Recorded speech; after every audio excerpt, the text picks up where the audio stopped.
Oi pessoal, Luiz Henrique da Smart aqui, e hoje o assunto é como fazer o cálculo das faixas dos transmissores de nível de caldeiras.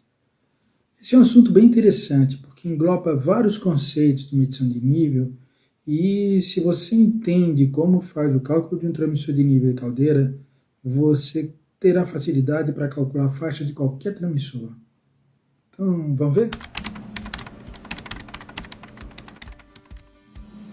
Eu creio que uma forma interessante da gente conversar sobre medição de nível seria a gente simbolizar um sistema pressurizado conectado a um transmissor diferencial. O transmissor sempre irá indicar um ΔP, que seria a pressão do lado de high menos a pressão do lado low. Por exemplo, se eu tiver uma pressão interna no sistema de 22 bar, essa pressão irá ser aplicada simultaneamente no lado H e no lado L. O que significa que quando eu for medir a pressão diferencial, a minha pressão diferencial será zero. Então nós vamos agora verificar se eu aplicar uma pressão oriunda de uma coluna de líquido, ok? Por exemplo, se eu estou aplicando aqui 1 metro de coluna em densidade 1.0 no lado H, o que é o que eu vou ter? Eu terei 1000 milímetros vezes 1, que é a densidade, que equivale a uma pressão de 1000 milímetros de H2O. Do outro lado, não tenho nada. Então, o ΔP nessa configuração será de 1000 menos 0 ou 1000 milímetros de H2O. Vamos inverter, vamos colocar agora o meu fluido na coluna conectada ao lado low. O lado H agora está com 0 milímetros de pressão e o lado low com os 1000 milímetros de pressão, de H2O. Significa que eu tenho como pressão diferencial menos 1000 milímetros de H2O, correto? E se eu colocar 1 metro no fluido do lado H e meio metro no lado low? O lado H terá um peso de coluna equivalente a 1000 milímetros, enquanto o lado low terá um peso equivalente a 500 milímetros de H2O. Terei então uma pressão diferencial de 1000 menos 500, que seriam 500 milímetros de H2O positivo. Vamos elaborar um pouco mais. 0,3 metros a densidade 0,85 e 0,7 metros a densidade 1 aplicado no lado high e 1 metro a 0,9 aplicado no lado low. Eu terei o peso da coluna do primeiro fluido aqui em cima será de 255, são os 300 milímetros vezes a densidade. Do outro lado eu terei 700 milímetros, o que resultará uma pressão do lado high de 950 milímetros de H2O. E do lado low eu tenho essa coluna inteira que equivalerá a 900 milímetros de H2O. Pressão diferencial, 955 menos 900, que dará os 55 milímetros de H2O. E se eu elaborar um pouco mais, agora eu vou colocar 2 fluidos diferentes em cada uma das colunas. Do lado H, eu já sei que eu tenho os 955 milímetros. E do lado low, eu terei 570 milímetros de H2O de pressão equivalente aos 600 milímetros vezes 0,95 dessa coluna, e a coluna inferior 400 milímetros vezes 1,44 da densidade relativa, que dará 576 milímetros de H2O de pressão. Pressão resultante, a somatória de 570 mais 576, que dá 1.146 milímetros de H2O. Pressão diferencial, 950 menos 1.146, que é menos 191, ok? Bom, creio que agora a gente já pode começar a calcular a faixa dos transmissores de níveis para uma caldeira. Digamos assim, essa caldeira tem as conexões à caldeira de uma distância H, e daqui, dessa tomada inferior até o transmissor, eu tenho uma distância H1. O range que nós vamos trabalhar é o range máximo, sendo o valor inferior na tomada inferior e o valor superior na tomada superior, ok? Bom, nós vamos considerar uma caldeira de 22 bar absoluto, em que, para essa pressão, nós sabemos que a temperatura da água no tubulão é de aproximadamente 217 graus Celsius. A temperatura nas tomadas, vamos considerar que seja de 40 graus Celsius.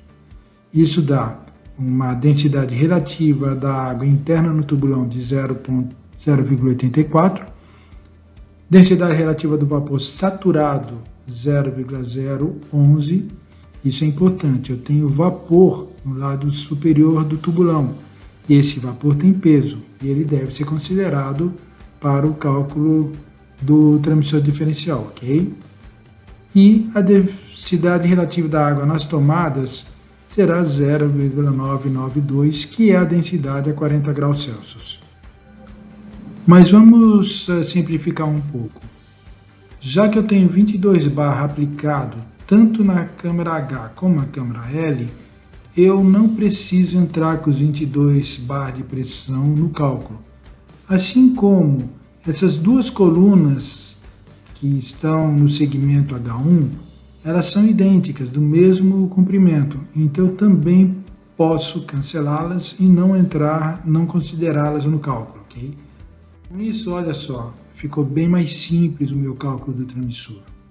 Eu tenho 1000 milímetros entre as colunas e o transmissor diferencial pode ser considerado como se ele estivesse conectado diretamente aqui na parte inferior. Vamos então calcular o valor inferior, é o LRV. A pressão do lado de alta será os 1000 milímetros vezes a densidade do vapor, que é 0,11, que eu terei então uma pressão de 11 milímetros de H2O. E do lado low, eu terei os 1000 milímetros vezes a densidade da água, que dará uma pressão de 992 milímetros de H2O. ΔP, 11 menos 992, e eu terei então o valor de 0% menos 981 milímetros de H2O. E para 100%? 100% eu terei os 1000 milímetros, só que agora aplicando a densidade relativa da água dentro do tubulão, que é de 0,84. Daremos então uma pressão de 840 milímetros de H2O. E do lado low eu vou manter o mesmo cálculo, que é os 992 milímetros de H2O. ΔP, menos 152 milímetros de H2O. Eu então chego na faixa do meu transmissor, ele será de menos 981 a menos 152 milímetros de H2O. E os pontos intermediários? Por exemplo, eu agora vou querer trabalhar com o meu transmissor indicando 0% com 200 milímetros e 100% com 700 milímetros acima da tomada inferior. Vamos calcular agora o valor inferior, o LRV.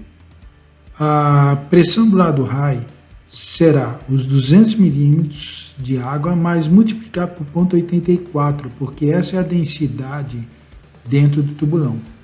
E eu tenho que adicionar o peso do vapor, que são os 800 milímetros vezes essa densidade 0,011. Isso vai resultar para mim uma pressão de 176,8 milímetros do lado high. E vamos ver do lado low. Do lado low, os 1000 milímetros vezes a densidade da água aqui fora. Será 992 milímetros. Então, o meu ΔP será equivalente a menos 815,2 milímetros de H2O, que será a minha indicação de 0% no transmissor. E calcular agora o RV, que é o valor de 100% do transmissor. Ele será equivalente quando a água tiver com 700 milímetros. Então, 700 milímetros vezes a densidade da água dentro do tubulão, mais os 300 milímetros que tem de vapor a uma densidade de 0,011. Eu obterei do lado de alta, nessas condições, 591,3 milímetros de H2O de pressão. Lado low, os 1000 milímetros vezes a densidade da água do lado externo. Eu terei então 992 milímetros. Meu ΔP será a diferença do P high menos P low. o que vou ter uma URV de 100 mm configurada para menos 400,7 mm de H2O. A faixa transmissor menos 815.2 a menos 400,7 mm de H2O. Vamos agora analisar a medição do instrumento para ser igual a um visor. Bom, antes da gente entrar nesses cálculos, era bom a gente relembrar o princípio dos vasos comunicantes.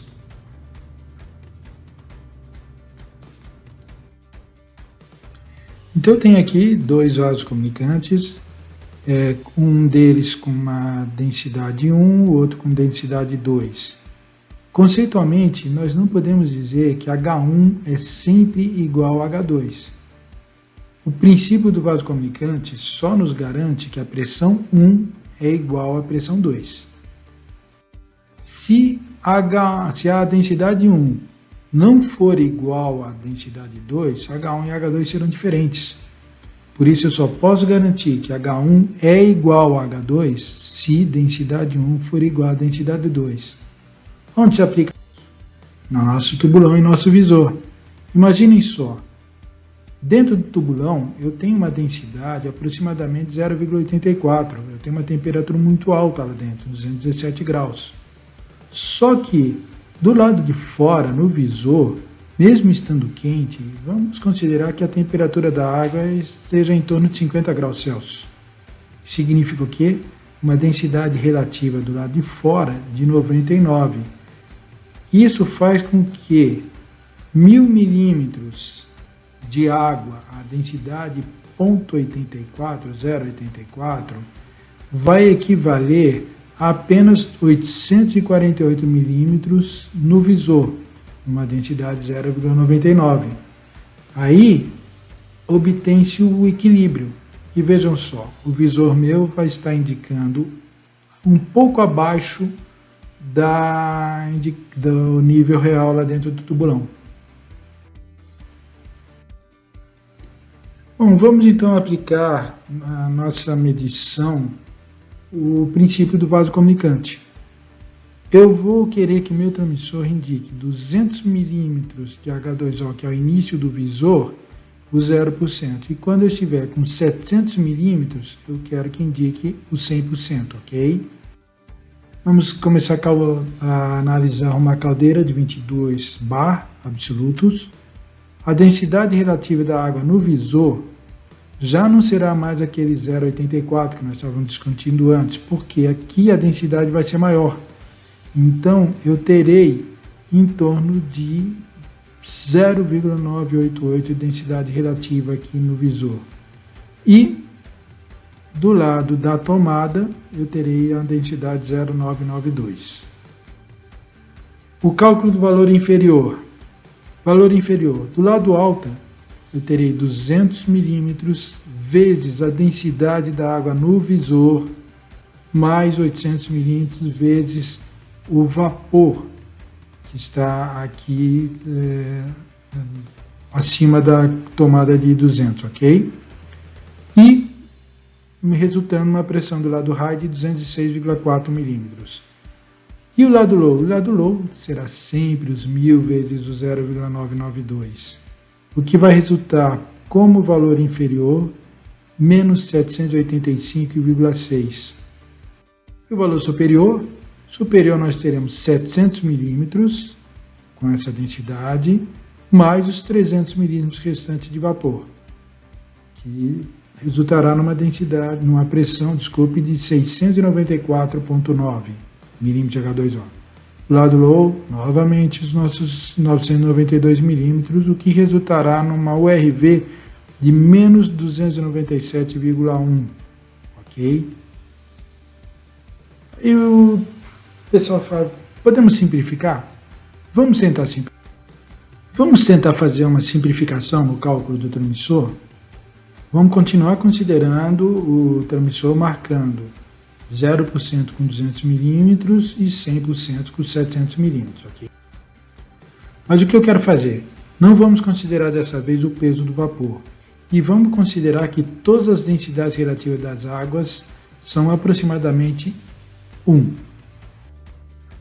Olha como vamos facilitar. Cálculo do valor inferior será a pressão do lado de alta, que é os 200 milímetros, e a pressão do lado de baixa, 1000 milímetros. Minha pressão diferencial, eu tenho LRV de 0% de menos 800 milímetros. Calculando agora o valor superior. A pressão do lado high é 700 milímetros de água multiplicado pela densidade. E a pressão do lado low, os 1000 milímetros de água multiplicado também pela densidade. O que nós vamos alcançar o quê? O RV será igual a menos 300 milímetros de H2O. Comparando as leituras, eu tenho no meu primeiro transmissor que eu considerei as densidades da água, considerei o peso do vapor, eu cheguei num instrumento a ser configurado em menos 785,6 a menos 297,1. E o transmissor 2, bem simplificado, menos 800 a menos 300 milímetros. Se eu tiver uma pressão diferencial de 541,3 no meu sistema, o transmissor 1 indicaria 50% e o transmissor 2, 51,7%. Então há uma diferença. Se essa diferença é significativa para que você precisa fazer um cálculo elaborado, eu recomendo que você faça o correto. Agora, se você está numa pressão para liberar esse transmissor, você quer ter certeza que não há erros grosseiros no seu cálculo, faça o cálculo simplificado. Você vê, vai dar uma diferença de menos de 2% no nível. Ok? É importante, eu estou falando aqui de caldeiras de até 21 kg de pressão manométrica, 22 bar absoluto. Quando começarmos a trabalhar com caldeiras muito maiores, o peso do vapor começa a ficar muito importante nos cálculos. Então, tudo é uma questão de bom senso para a gente chegar no resultado, ok? Muito obrigado, pessoal.